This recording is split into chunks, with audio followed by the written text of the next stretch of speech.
The Florida Panthers scored a dramatic double overtime victory in Game 2 to even the Stanley Cup final. Now they head home for the next two games. Armando Velez of Locked On Florida Panthers discusses that and what it'll take to win the series coming up next on today's Locked On NHL podcast.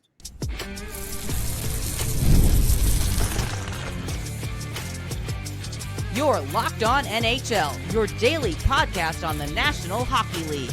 Part of the Locked On Podcast Network, your team every day. Gil Martin here. Welcome, everybody, to the Monday edition of the Locked On NHL podcast, part of the Locked On Podcast Network, your team every day. I want to thank everyone who makes Locked On NHL your first listen every day. Don't forget to subscribe on YouTube or wherever you listen to podcasts so you never miss an episode. It is my pleasure to welcome back to the show the host of Locked On Florida Panthers, Armando Velez. And Armando, what a dramatic win for the Florida Panthers. Talk to me about the emotional impact of winning in double overtime in Game 2. It's huge because you never want to go down 0-2 in a series. I mean, yeah, you would get the home ice advantage, but when you think about the Panthers of how well that they've been performing on the road, I mean, 9 of their 13 wins in this entire postseason have been on the road. I mean, they're just a few wins away from breaking the record for most road wins in an entire playoffs.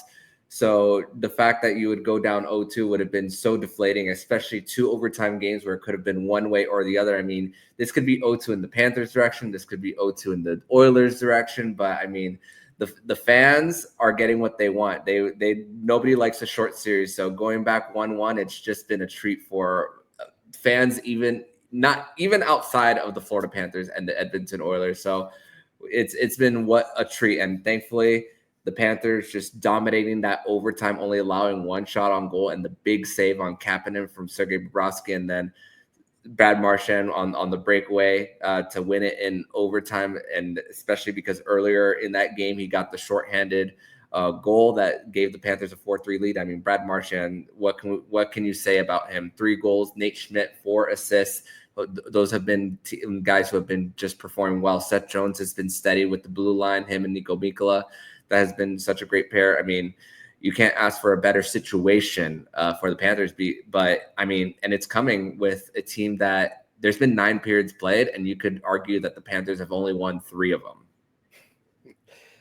Giving up the tying goal in the final seconds of regulation, what does it say about this team that they did not fold and they were able to overcome that and win in double overtime? It's quite hilarious because after the game, Brad Marchand and Sam Bennett were talking about just how Brad Marchand was on the exercise bike in between intermissions, and they were just joking around. Even they were chatting towards each other, saying who's going to get the overtime winner this time around. So it's just a loose bunch that there's not a lot that phases this group, even when they do give up a lead. I mean, yeah, did the Panthers sit back a little bit? Did they try to play a shutdown type of game? Yeah, but I mean, the puck wasn't in their offensive end quite at all in that third period. So that's a little bit for the fans, kind of a stressful period for the Panthers when you're losing consecutive draws and you're unable to clear the end, and you don't even get a shot on the empty net. But at the same time, the Panthers were just continued to be composed and finding a way to get a win. And to think that even in the first overtime, there was chances by Sam Reinhart on a breakaway, missed the net, and then a strip from Carter Verhaeghe to Brad Marchand, 2 chances, one of them that hits off the post. I mean, it was just thankful for the Panthers, some poetic justice after a few chances earlier. What concerns you the most after the first 2 games, and what do the Panthers need to improve to fix that concern? I think the thing that concerns me the most is the fact that for Edmonton, it's Connor McDavid and Leon Draisaitl have not scored a single goal at 5-on-5. McDavid has a whole bunch of assists. Both of Draisaitl's goals have been on the power play. but so they haven't been unleashed yet. But at the same time, you could argue that for the Panthers, that the top stars for them have not been unleashed neither. Obviously, Matthew Tkachuk has kind of been invisible in this series. Sam Reinhart doesn't have a power play goal in these playoffs. And after getting hobbled in that Eastern Conference final with that knee-on-knee collision with Sebastian Aho, Barkov is a -4 for the Panthers. So you could argue that the Panthers have also not been unleashed. And to think that on their end, they have the special teams advantage. I was saying before the series, if the Panthers were equal in special teams, they are going to find a way to win the series. And the fact that there's been so many penalties to begin with, I think that as the series goes on and as there's going to be less penalties called, that's going to be advantage of the Florida Panthers for them. So I think that this is a great situation for the Panthers as the series flips to Sunrise, Florida. What other advantages do you see Florida having at this point? I really do think that the goaltending is just in the Panthers' favor. I mean, there's really of the 8 goals that Sergei Bobrovsky has given up, I'll maybe put like 2 of them on him. The first one from Arvidsson, maybe a little bit of a screen. Yeah, it touched his arm and then went in. And then the Evander Kane goal where he was right on top of his crease and had a little bit of time before it beat his glove and went off the post and in. But it hasn't been of those backbreaking goals like the two 5-hole ones that Stuart Skinner has given up on the other side. So I think that's a big advantage for the Panthers. And right now, I think that their blue line is a lot better with especially in that second period for the Panthers in Game 2, where it was each pair that the Edmonton Oilers put out there. The Panthers had a 1.5-minute shift on each pair of the Edmonton Oilers in Game 2. So, and Chris Knobloch has shifted the D pairs in practice today. So that's maybe something that the Panthers could expose a little bit. So Nurse is with Evan Bouchard, and Matthias Ekholm is now on the middle pair. So this is the point of the series where the Panthers are kind of like licking their chops a little bit, because the fact that even though, like I mentioned earlier, they've only won 3 of the 9 periods, the periods that they did win, it was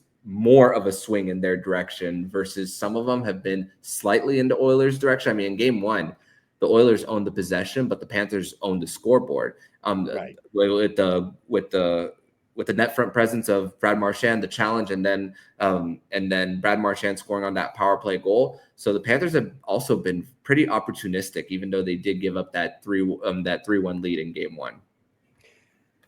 The series shifts now to South Florida. How will the Panthers coaches try to slow down Draisaitl and McDavid with home ice advantage and the last change? It's funny because with the last change for the first 2 games of the series, Chris Knobloch has not been afraid of putting the McDavid line against Barkov, and the fact that the Panthers have been able to attack McDavid and Draisaitl when they were on the ice. I mean, the game-winning goal was when Draisaitl and McDavid were on, and Evan Bouchard on that pinch.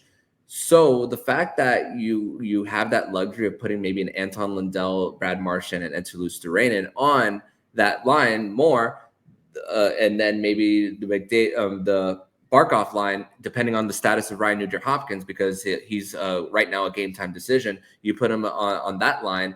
I think it's a chance for the Panthers to truly feast and for more of those offensive chances for that top line of Alexander Barkov, Carter Verhaeghe, and Sam Reinhart to get something going for them. So I think that's going to be really impactful for the Panthers here coming into Game 3 of the Stanley Cup Final.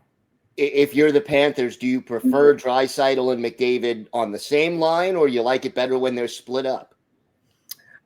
You like it when they're together, but you also like it if their minutes distribution are just way ahead of any defenseman, because that was what the minutes looked like in Game 2. Connor McDavid, how rare is it to see a forward have the most time on ice of anyone when you're carrying 12 forwards? Six defensemen and 12 forwards for each team, and Connor McDavid and Leon Draisaitl are just getting tired out constantly. Every other shift, every time there's an ice in the puck, you know that they're the first guys on the board up jumping over the boards, even when it's the fourth line. So the fact is, even though the minutes for the fourth line for the Panthers is around like somewhere around the 10-minute mark, you're a little bit more rested, so it's easier to go through those shifts. Although obviously the talent discrepancy between McDavid and Draisaitl versus the line that has Tomas Nosek, AJ Greer, possibly AJ Greer if he plays, and Jonah Gadjevich, that is obviously advantage Oilers, but you're a little bit more rested, and hopefully for the Panthers, they're able to clear out the pucks and rule more of those four lines. So it just goes to show that the Panthers really trust their ability to roll them. All right, Armando, why don't you tell our viewers and our listeners where they could find the podcast and where they could find you on social media? They can find me personally on social media at MondoMan12. Follow the show account on X and Instagram at @LO_FLA Panthers. And it's the Locked On Florida Panthers podcast. Anywhere you listen to the podcast and on YouTube, we're getting one step closer to 1,700 subscribers. It's been such a run, thanks to the Florida Panthers and their success. So yeah, follow us there, as we'll be covering everything with the Stanley Cup Final, and we'll be boots on the ground for games 3, 4, and 6. All right. Thanks so much, Armando. Thank you as always, Gil.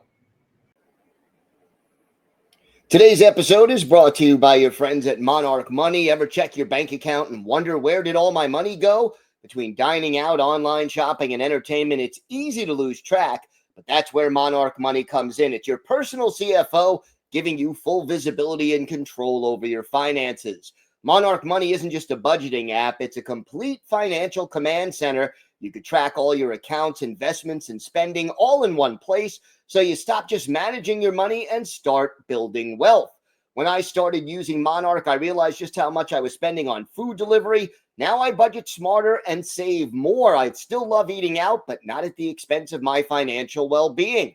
Instead of juggling multiple apps, you could use Monarch to check your finances, track spending, and even plan long-term goals. So take control of your finances with Monarch Money. Use code LOCKEDONNHL at monarchmoney.com for 50% off your first year. That's monarchmoney.com.